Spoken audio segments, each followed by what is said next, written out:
Kami sungguh bersyukur untuk hari ini. Tuhan sudah memberkati kami.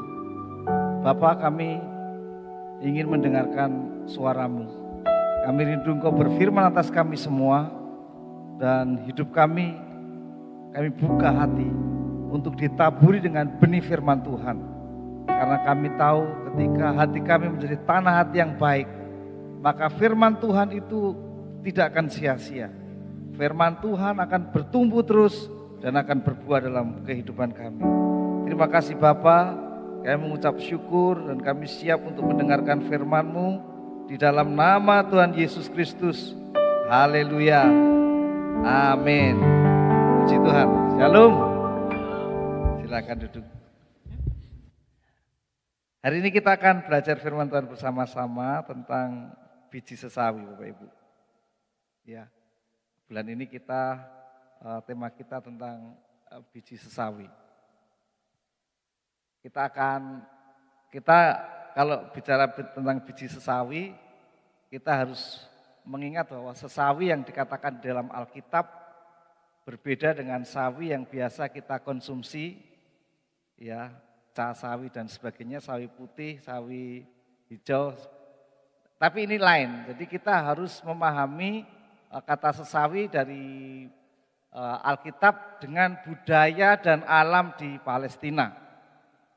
Saya akan bacakan Matius pasal 13 ayat 31 sampai 32.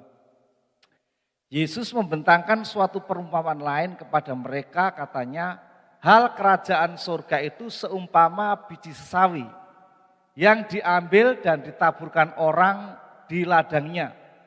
Memang biji itu yang paling kecil dari segala jenis benih. Tetapi apabila sudah tumbuh, sesawi itu lebih besar daripada sayuran yang lain. Bahkan menjadi pohon sehingga burung-burung di udara datang bersarang pada cabang-cabangnya. Ya, jelas ini berbeda dengan sawi yang kita konsumsi setiap hari. Biji sawi itu yang paling dari segala jenis benih. Ya, di tempat itu, kalau kita kan ada benih bayam ya Bapak Ibu ya, yang lebih kecil di Komsel kemarin kita bicara tentang benih yang paling kecil apa? Ada benih yang kecil sekali namanya bayam ya, tapi bayam itu nggak sampai sesawi ini bisa sampai ketinggian 3 meter ya Bapak Ibu yang dikasih Tuhan ya. Jadi ini benih yang kecil ini kemudian bisa menjadi pohon, tumbuh besar sehingga burung-burung di udara datang bersarang pada cabang-cabangnya. Di dalam Injil Markus dikatakan bersarang dan bernaung di cabang-cabangnya. Nah, kerajaan Allah diumpamakan seperti biji sawi yang kecil. Tetapi di balik biji sawi yang kecil itu ada sebuah potensi, ada sebuah kuasa yang mampu menjadi besar, bahkan menjadi pohon, kata saya tadi sayuran lebih besar daripada sayuran yang lain, bahkan menjadi tempat di mana burung-burung bersarang. Itu artinya bahwa di balik biji yang kecil ini ada satu kuasa untuk menjadi besar, ada satu potensi untuk menjadi besar. Kita akan lihat biji sawi yang bertumbuh menjadi besar.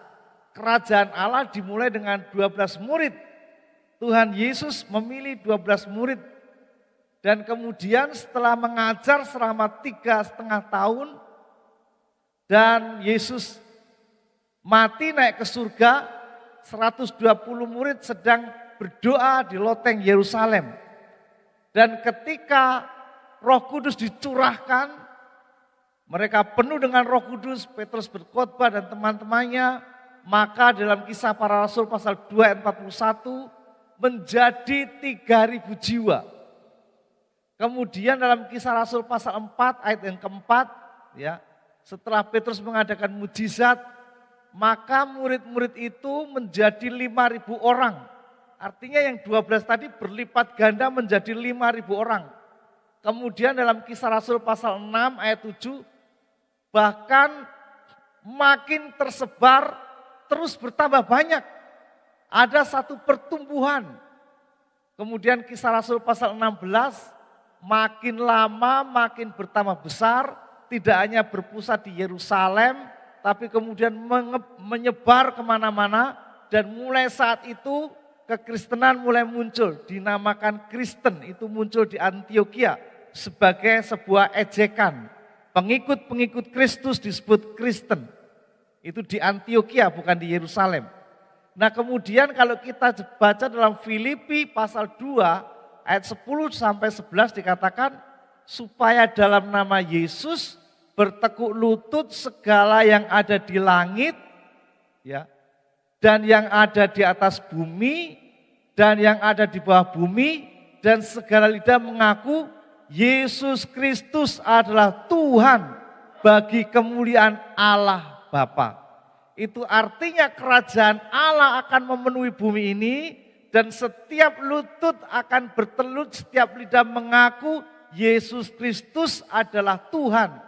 Tidak hanya di bawah bumi, di bumi, tapi juga yang di langit, di bumi dan di bawah bumi. Artinya bahwa kerajaan Allah itu berkuasa memenuhi seluruh alam semesta ini. Itu berarti bahwa kerajaan Allah itu terus akan berekspansi sampai semua takluk di bawah pemerintahan Yesus Kristus. Yang tadinya cuma 12 orang, sekarang di dalam Filipi pasal 2 akan digenapi. Setiap lidah mengaku, setiap lutut bertelut dan menyembah Yesus adalah Raja. Karena dia bertahta. Nah, kerajaan Allah tidak hanya berkuasa, berekspansi, tapi juga kerajaan Allah mempengaruhi dengan nilai-nilai kerajaan Allah. Matius pasal 13 ayat 33 lanjut ayat itu. Dan ia menceritakan perumpamaan ini juga kepada mereka. Hal kerajaan surga itu seumpama ragi yang diambil seorang perempuan dan diadukkan ke dalam tepung terigu 3 sukat sampai kamir seluruhnya. Kamir itu artinya sampai semua adukan tepung itu terkamiri, terpengaruhi oleh pengaruh ragi. Ragi itu kalau bekerja enggak pakai promosi pokoknya dia bekerja dengan diam-diam. Tahu-tahu semua adonan itu terkamiri, terpengaruhi, dipengaruhi dengan ragi, dengan nilai-nilai kerajaan Allah. Kemudian kita akan lanjutkan. Kemuliaan kerajaan Allah. Matius 13 ayat 44, Yesus masih berbicara tentang kerajaan Allah. Hal kerajaan surga itu seumpama harta yang terpendam di ladang. Ini namanya harta karun ya. Yang ditemukan orang lalu dipendamkannya lagi. Oleh sebab sukacitanya pergilah ia menjual seluruh miliknya lalu membeli ladang itu. Kenapa orang itu menjual seluruh miliknya lalu membeli ladang itu? Karena seluruh harta miliknya itu jauh nilainya dibanding dengan harta karun yang ada di ladang. Artinya apa? Firman Allah mengatakan bahwa kemuliaan kerajaan Allah lebih berharga dari apapun di dunia ini. Sebab itu ketika orang sudah menemukan kerajaan Allah, pasti dia akan bersukacita, pasti dia akan bergembira. Karena apa yang diperoleh, apa yang didapat, itu lebih berharga dari semua yang dia miliki. Luar biasa. Dan jadi bagaimana kita menerapkan dalam kehidupan kita perumpamaan-perumpamaan Tuhan Yesus ini. Yang pertama, apakah kerajaan Allah itu sudah berekspansi dalam hidup kita secara pribadi? Bukan hanya kita beragama Kristen, tapi menjadi pertanyaannya adalah apakah betul kerajaan Allah itu sudah berekspansi, berkuasa dalam hidup kita? Apakah Yesus sudah menjadi raja dalam hidup kita? Dalam Kisah Rasul pasal 16 ayat 31. Jawab mereka. Ini jawab Paulus dan Silas kepada kepala penjara yang mau bunuh diri. Percayalah kepada Tuhan Yesus Kristus dan engkau akan selamat, engkau dan seisi rumahmu. Paulus berkata bahwa kalau engkau mendapatkan menaruh Yesus Kristus menjadi Tuhan, menjadi Raja dalam hidupmu, artinya Yesus kerajaan Allah itu berekspansi dalam hidup kita, maka engkau akan selamat. Tidak hanya engkau saja, tapi engkau dan seisi rumahmu. Nah, kata selamat yang dikatakan oleh Paulus dan Silas kepada kepala penjara yang mau bunuh diri itu memiliki arti bahwa engkau akan dikembalikan kepada rancangan Tuhan yang semula. Kata selamat juga berarti terhindar dari neraka dan penghakiman kekal. Dua hal ini berkenaan dengan kejatuhan manusia di Taman Eden. Manusia pertama jatuh di Taman Eden, jatuh dalam dosa ketika di Taman Eden. Dan Tuhan berkata kalau engkau makan buah ini engkau akan mati. Kata mati yang pertama terpisah dari Allah. Kata mati yang kedua adalah kematian yang kita lihat sehari-hari. Ada orang mati. Kata mati yang ketiga adalah penghukuman kekal. Ya, neraka. Nah, ketika kita percaya Yesus sebagai Tuhan dan Juru Selamat, maka rencana Allah dalam hidup kita akan digenapi.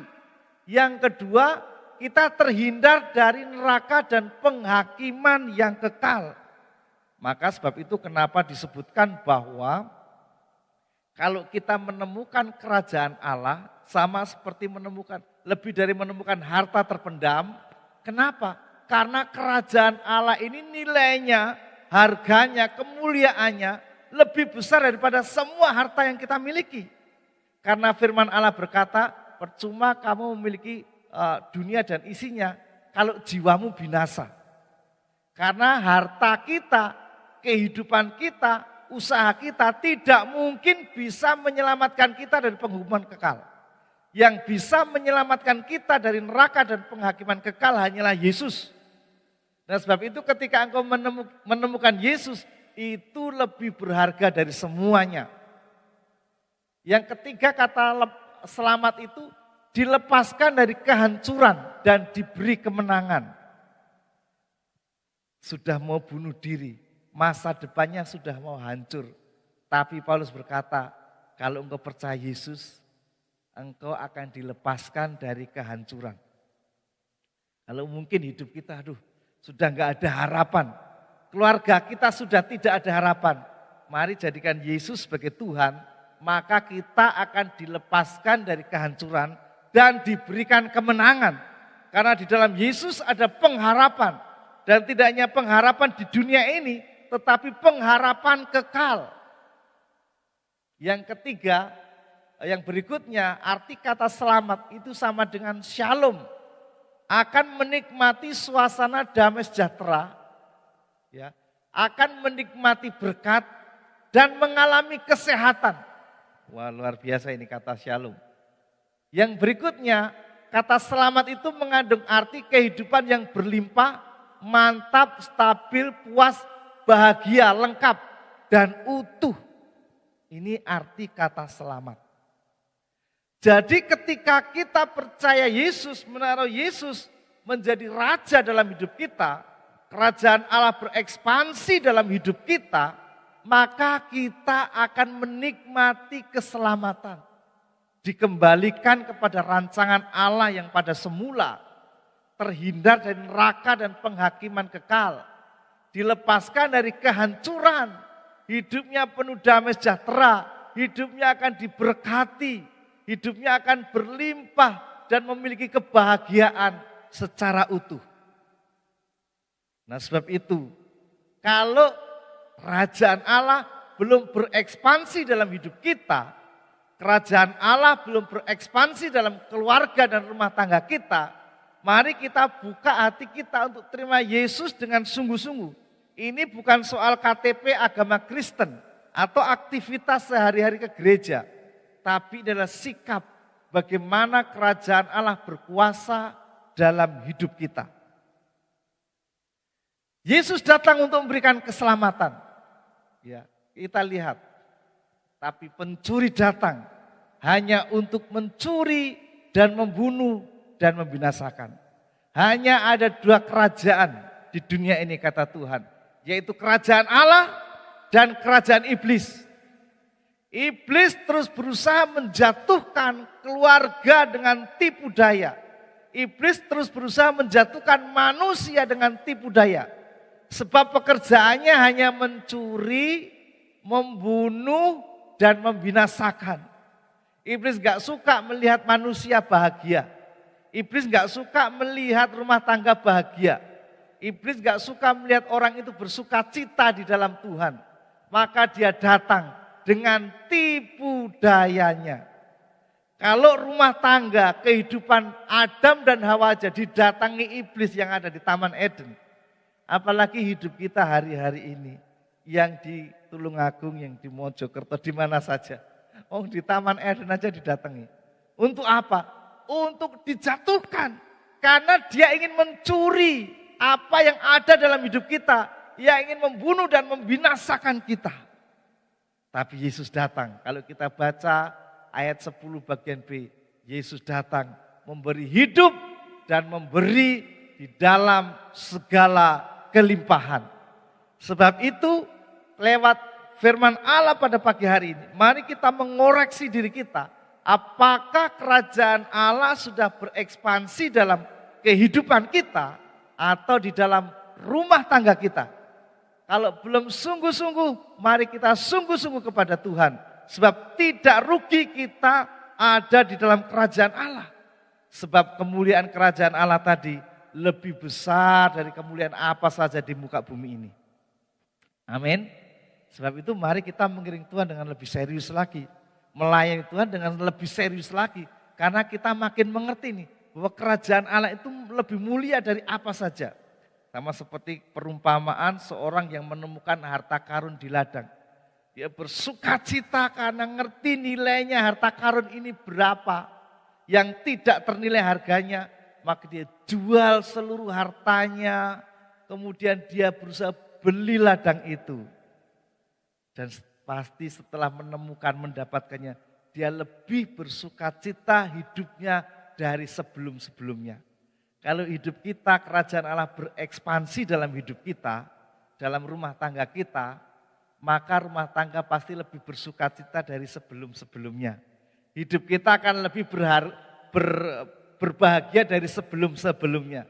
Hidup kita akan berharga lebih dari sebelum-sebelumnya. Kenapa? Karena ada kerajaan Allah dalam hati kita.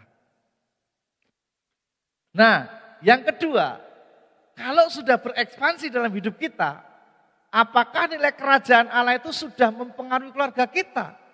Budaya atau nilai value kerajaan Allah itu sudah mempengaruhi keluarga kita sama seperti ragi yang mempengaruhi adonan.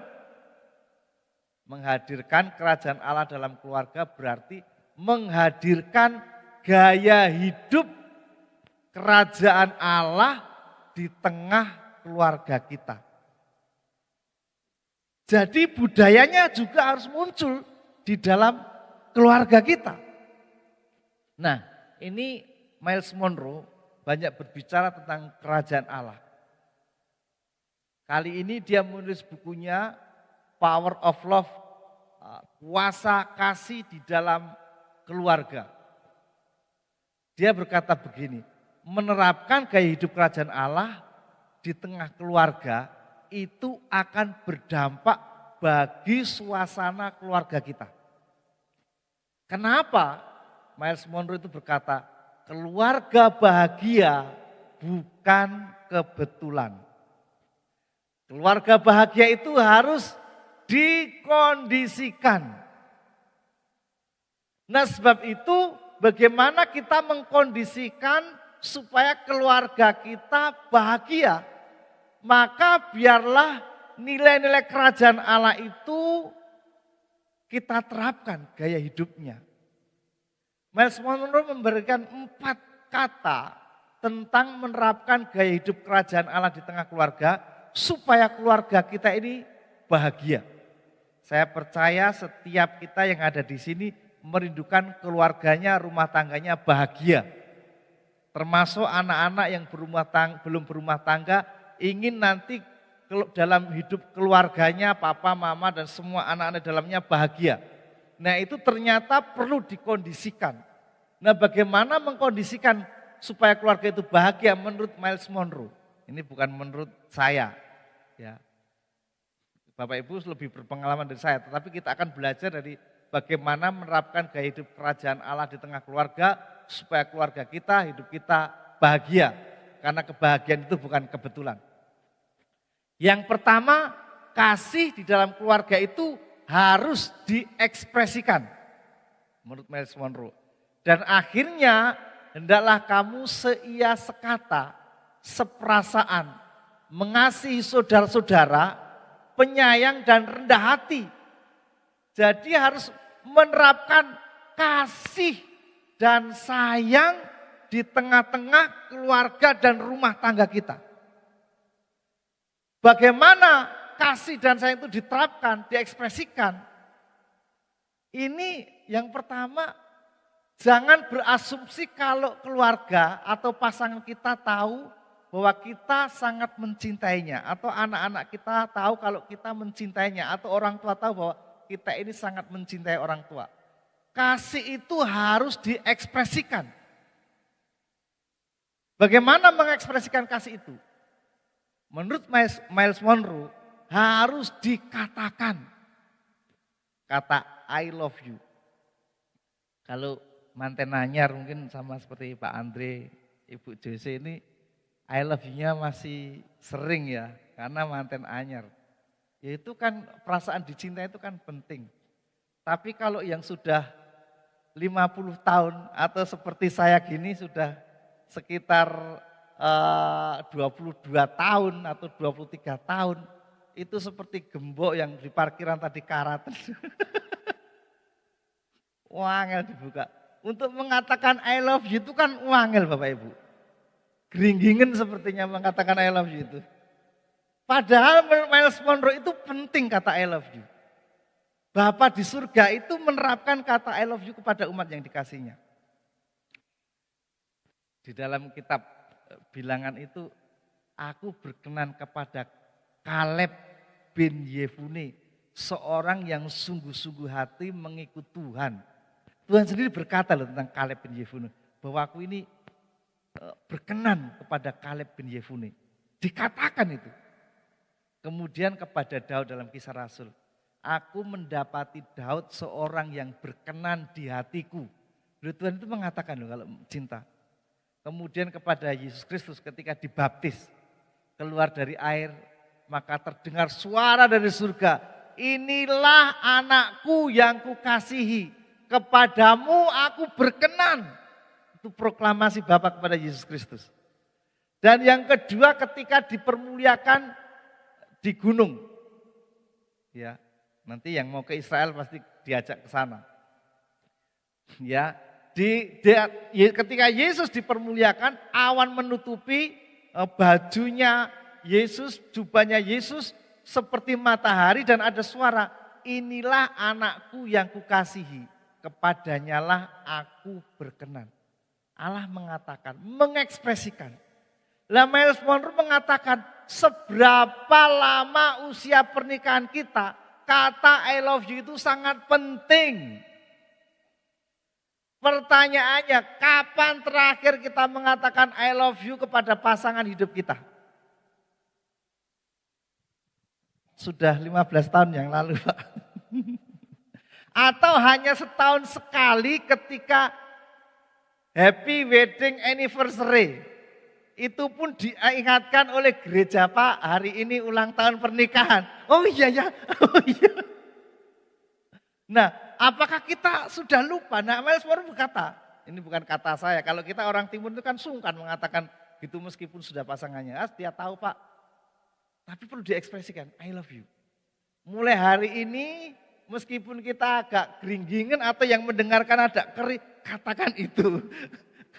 Katakan itu. Anak-anak perlu mengatakan kepada orang tua, Papa aku mengasihi engkau, aku mencintai engkau, aku bangga kepadamu. Kemudian jangan ekspresi dari kasih itu. jangan mengabaikan pasangan. Dengarkan. Ini menurut Miles Monroe. Dengarkan dia. Nah sekarang ini kita tidak banyak mendengarkan pasangan kita. Tidak banyak mendengar anak-anak kita. Tidak banyak mendengarkan orang tua kita. Apa yang paling banyak kita dengarkan? Media sosial, YouTube, TikTok, Instagram. Kalau kita semua ya, kalau kita sudah begitu buka Instagram atau TikTok, ini waktunya terasa enggak? Enggak terasa, terus screen-nya kita lihat reel-reelnya, wah bagus-bagus. Ini teman-teman ini long weekend pada kemana ya? Enak era itu Rono. Waduh, ini ya long weekend ya Senin, Selasa, Rabu ini kok pada jalan-jalan. Saya kok enggak ya? Kita jarang mendengarkan omongan pasangan kita jarang mendengarkan omongan anak-anak kita atau orang tua kita. Kita lebih suka mendengar dari sumber-sumber yang lain. Jangan sampai dalam ekspresi kasih itu kita mengabaikan pasangan kita, mengabaikan orang tua kita, mengabaikan anak kita. Ekspresikan kasih itu dengan mendengarkan apa yang menjadi keluhannya, apa yang menjadi kebutuhannya, apa yang menjadi kerinduannya. Kalau kita pemberkatan nikah, kita itu pasti ada janji nikah. Aku mengasihi engkau baik apa? Suka maupun duka. Ya, sehat atau sakit. Jadi kasih itu harus diterapkan baik suka atau duka, sehat atau sakit, ya. Dalam kekurangan maupun dalam kelimpahan, ya. Dan hanya maut yang bisa memisahkan. Jadi di dalam kasih itu ada unsur komitmen dan kesetiaan. Kalau rumah tangga kita ingin bahagia, ayo pegang ini. Kasih, cinta itu menjadi dasar dalam keluarga kita. Saling mengasihi, saling mencintai satu dengan yang lain. Hendaklah kamu seia, sekata, seperasaan, mengasihi, penyayang. Itu kita terapkan di dalam hidup pribadi kita maupun rumah tangga kita. Membantu kesibukan pasangan, mempedulikan. Ya. Membantu kesibukan orang tua, anak-anak jangan cuek dengan kesibukan orang tua. Ini enggak ada anak-anak yang masih lajang ya di sini, ada beberapa aja. Bantu kesibukan pasangan. Ini salah satu ekspresi kasih. Bergabung dengan aktivitas favoritnya ya sekali-sekali ya. Pasangan menemani aktivitas yang disukai oleh pasangannya. Menurut Miles Monroe ini sangat penting karena kasih itu perlu diekspresikan. Saya satu hari pulang untuk mengunjungi orang tua saya. Dan ketika mau pulang, dia bilang, jangan pulang toh. Aku ini masih kangen katanya. Saya bilang, nanti lain waktu saja. Karena besok itu ada tugas-tugas yang tidak bisa saya tinggalkan. Kemudian saya pulang, 4 hari kemudian saya ditelepon bapak saya meninggal. Saya berkata, aku kok dimintai 1 hari saja enggak mau ya. Ternyata itu pertemuan terakhir saya dengan bapak saya. Terakhir saya ngobrol dengan bapak saya. Dan itu terakhir artinya tidak bisa saya ulangi lagi. Seandainya bisa saya ulangi lagi pasti saya akan tunda kepulangan saya. Bapak Ibu, mungkin kita tidak kapan orang-orang yang kita kasih itu berpulang ke rumah Bapak. Tapi jangan sampai kita menyesal. Mari kita ekspresikan kasih itu kepada pasangan kita, kepada orang tua kita, kepada anak-anak kita. Seolah-olah mereka besok sudah tidak bersama dengan kita lagi. Seolah-olah besok mereka akan dipanggil Tuhan. Supaya apa? Memotivasi kita bahwa kita mencintai dia. Karena kita tidak tahu kapan itu waktunya. Bukan kita mendoakan, sesuk pasangan saya. Bukan, tapi sebuah ekspresi. Satu kata berkata-kata, hiduplah sungguh-sungguh seolah-olah besok kiamat. Artinya ekspresikan kasih itu kepada pasangan kita, kepada anak kita, kepada orang tua kita. Seolah-olah kita besok sudah tidak bersama dengan dia lagi. Maka kita akan melakukannya dengan tulus. Yang kedua, menurut Miles Monroe, bagaimana kita menerapkan gaya hidup kerajaan Allah di dalam keluarga supaya keluarga itu menjadi bahagia. Memberi penghargaan yang jujur. Ini ayatnya 1 Petrus 3 ayat 7. Demikian juga kamu hai suami-suami, hiduplah bijaksana dengan istrimu sebagai kaum yang lebih lemah. Hormatilah mereka supaya doamu jangan terhalang. Wah, ini ternyata bijaksana dan hormat itu ada hubungannya dengan doa yang dikabulkan ya Bapak Ibu ya. Penghargaan yang jujur penting bagi kesehatan, kebahagiaan pernikahan dan keluarga kita. Nah, Miles Monroe menekankan, ayo kalau hidup kita, rumah tangga kita ingin sehat, ingin bahagia, beri penghargaan kepada pasangan kita, anggota keluarga kita dengan jujur, dengan tulus. Bukan kalau ada maunya. Biasanya anak-anak itu taat kepada orang tua. Kalau ada maunya, minta ini, minta itu. Oh, dia baik sekali. Dalam minggu-minggu itu seperti malaikat di rumah. Tanya apa yang bisa saya bantu. Atau istri kalau ingin punya keinginan. Kemudian baik sekali sama suami. Ya, belum datang sudah ditelepon, Pak kok enggak pulang-pulang ya. Waduh, masih repot. Waduh, saya kangen ini. Pulang cepat ya. Setelah pulang, tapi setelah keinginannya terpenuhi, balik seperti semula. Enggak boleh seperti itu karena Miles Monroe. Itu harus menjadi gaya hidup kita, memberikan penghargaan yang jujur. Karena itu akan menolong kesehatan dan kebahagiaan keluarga kita. Penghargaan. Makanya jangan remehkan keluhan-keluhannya. Kita enggak menghargai pasangan kita, lebih menghargai orang lain. Kita sering mencela pasangan kita, bahkan di hadapan orang lain. Itu akan sangat menyakitkan dan merasa bahwa pasangannya tidak menghargai. Dan itu sangat membuat hatinya down.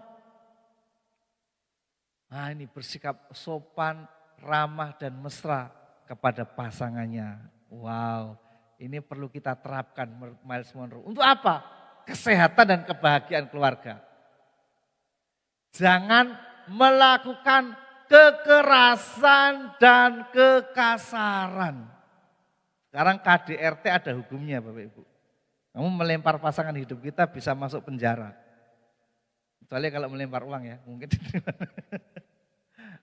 Artinya tindakan kekerasan dan bahkan perkataan yang kasar itu sangat menyakiti dan tidak menghargai, itu menghina. Kita tidak melakukan bukan karena ada hukum undang-undang yang mengatur, tetapi karena itu kita terapkan dalam keluarga supaya keluarga kita sehat dan bahagia. Ucapkan terima kasih, tolong, minta maaf. Ini 3 kata magic yang harus menyertai gaya hidup kita. Ya, terima kasih, minta tolong, hanya jangan sekedar memerintah. Ya, berikan perhatian pada hal-hal kecil. Lukas 6 ayat 31. Dan sebagaimana kamu kehendaki supaya orang perbuat kepadamu, perbuat jugalah demikian kepada mereka. Ayo, berikan perhatian-perhatian yang kecil. Hal yang sepele kita perhatikan. Cari cara untuk membuat kejutan yang menyenangkan. Bukan kejutan yang membuat marah ya. Bukan kejutan yang membuat jengkel.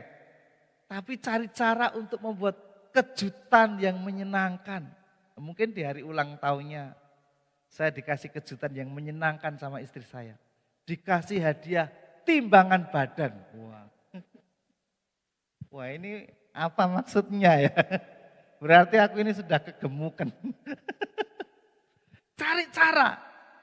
Memang harus ada kreativitas. Kenapa? Rumah tangga itu kan menjadi tempat di mana kita tersembuhkan ya. Di luar kita banyak terluka. Di luar kita berhadapan dengan customer, rekan sama-sama perjuangan, pekerjaan. Di luar kita bertemu dengan para pesaing, kompetitor. Di luar kita ketemu sama pimpinan, anak buah. Nah di situ terjadi luka-luka. Tidak tahu perkataannya melukai kita, atau perlakuannya melukai kita, atau hal yang membuat kita sakit. Tapi ketika sampai di rumah, di situ kita tersembuhkan. Oleh apa? Oleh karena setiap anggota keluarga mempraktekkan budaya kerajaan Allah yang mencintai, yang mengasihi, yang memberikan penghargaan yang jujur kepada setiap anggota keluarga. Dan itu yang memberikan sebuah kesembuhan. Hal-hal yang kecil diperhatikan dengan kejutan-kejutan yang menyenangkan. Wah, itu jadi pulang ke rumah itu menjadi sebuah kesukaan. Pulang ke rumah itu menjadi sebuah sesuatu yang, aduh saya akan bertemu dengan pasangan saya, dengan anak saya pasti senang. Saya akan bertemu dengan orang tua saya, pasti diberi semangat. Nah itu jadi menyembuhkan. Ketika nanti di rumah sudah sembuh, di luar ada peperangan lagi yang sifatnya mungkin persaingan, perkataan, kekerasan dari luar. Maka kita mampu menghadapi. Kenapa orang sampai tidak mampu menghadapi persoalan di luar? Karena tidak punya rumah tangga yang baik, tidak punya keluarga yang sehat, tidak punya keluarga yang bahagia. Kalau kita punya keluarga yang baik, keluarga yang sehat, keluarga yang bahagia, maka persoalan di luar apapun kita pasti mampu menghadapinya. Karena ada pasangan, ada anak, ada orang tua yang mendukung kita di dalam doa. Yang selalu memberikan support kepada kita. Yang selalu memberikan dorongan-dorongan. Yang selalu memberikan perkataan-perkataan yang membangun. Yang selalu menerima kita apa adanya.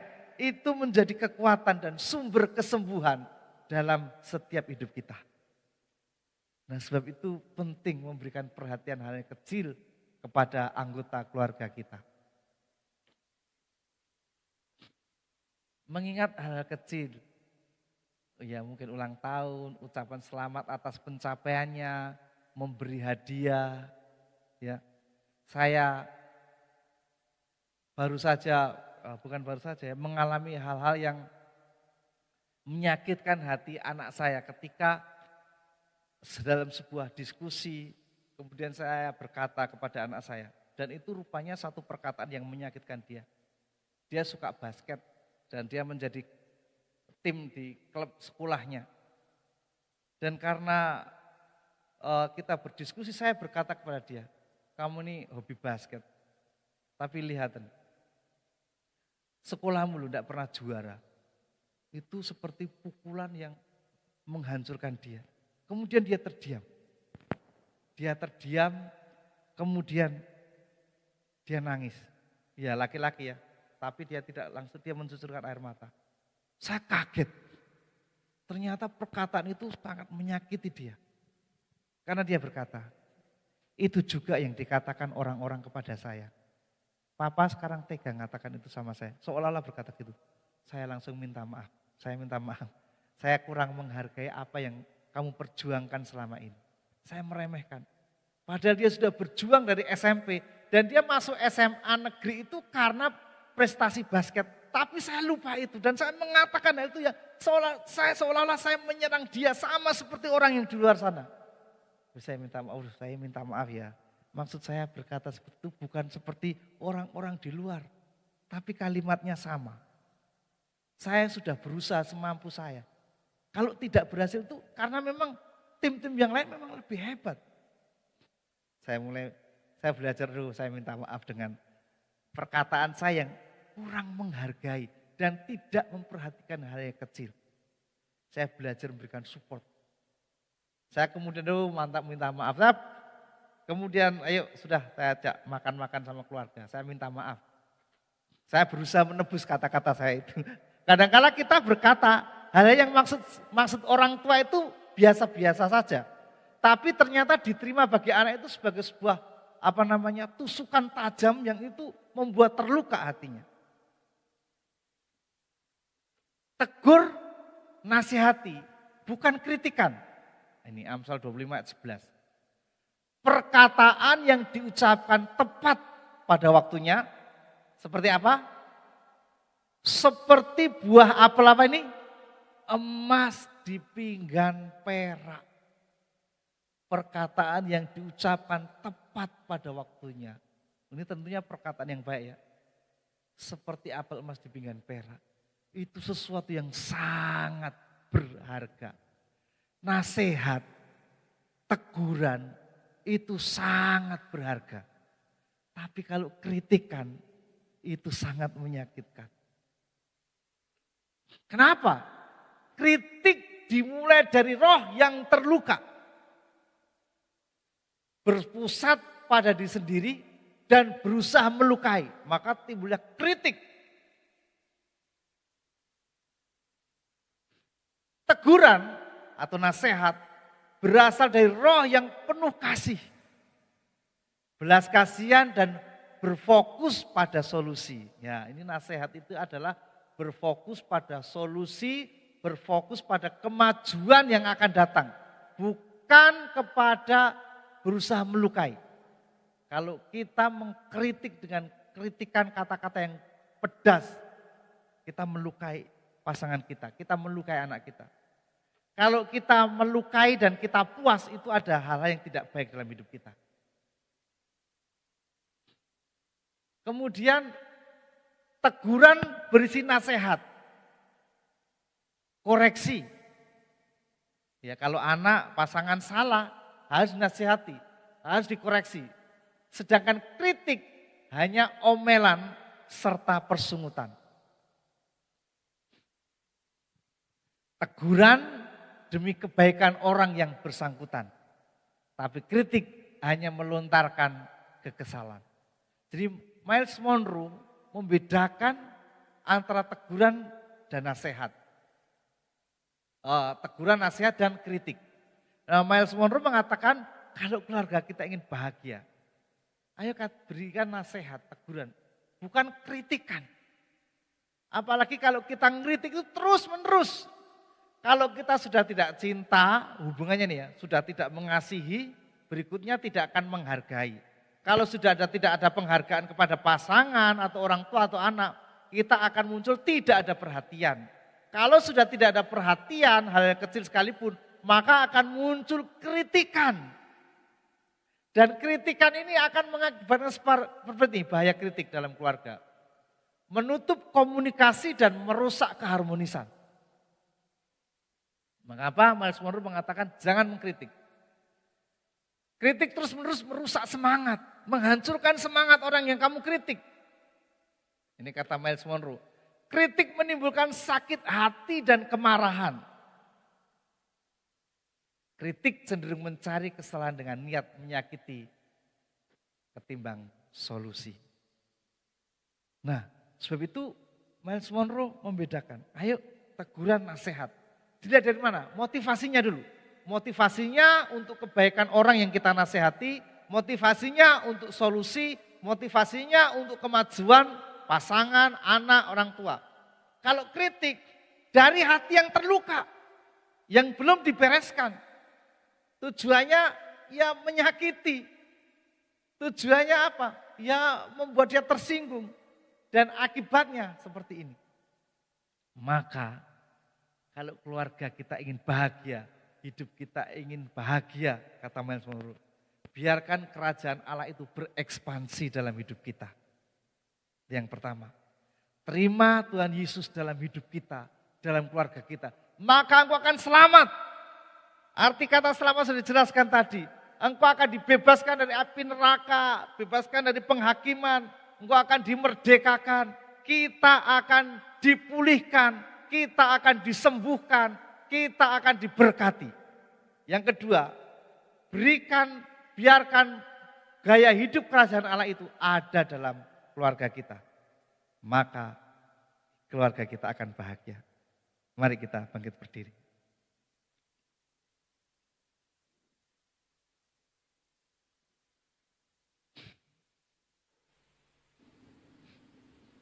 Bapak Ibu, kita tidak bisa sempurna melakukan hal ini. Kita perlu Tuhan. Mari kita masuk dalam perjamuan kudus. Persiapkan roti dan anggur. Terima kasih Tuhan. Beri kami kemampuan. Saat ini, kalau mungkin rumah tangga kami dalam persoalan, hidup kami dalam masalah, Tuhan, Engkau campur tangan ya Bapak. Engkau memberkati ya Bapak. Kami perlu Tuhan. Kami perlu Allah yang menolong kami. Kami perlu Tuhan yang campur tangan. Kami perlu Engkau. Hidup kami tidak sempurna, tapi kami ingin menerapkan gaya hidup kerajaan Allah itu dalam kehidupan kami. Kami perlu bantuan Tuhan. Mari kita angkat roti di atas kepala kita. Dengarkan firman Tuhan.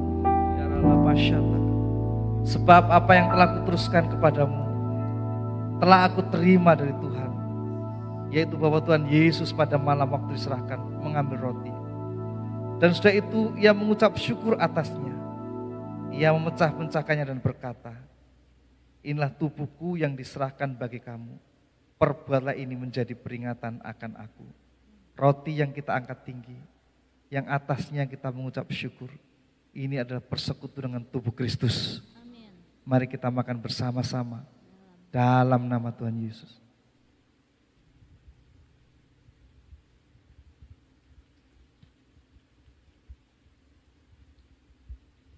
Beri kemampuan kepada setiap kami ya Tuhan, untuk menerapkan firman-Mu dalam hidup kami, dalam keluarga dan rumah tangga kami. Kami mungkin dalam perkataan, dalam perlakuan, kami sering menyakiti keluarga kami, rumah tangga kami, orang-orang dalam keluarga kami. Tapi kami berjanji hari ini kami akan mengekspresikan budaya kerajaan Allah dalam hidup kami. Angkat cawan di atas kepala. Demikian juga ia mengambil cawan sudah makan, lalu berkata, cawan ini adalah perjanjian baru yang dimenterkan oleh darahku. Perbuatlah ini setiap kali kamu minumnya menjadi peringatan akan aku.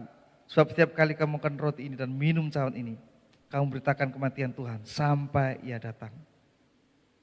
Cawan yang berisi air anggur yang atasnya kita mengucap syukur. Ini adalah persekutuan dengan darah Kristus. Amin. Mari kita minum bersama-sama dalam nama Tuhan Yesus. Bapak Ibu, mari kita mengucap syukur kepada Tuhan.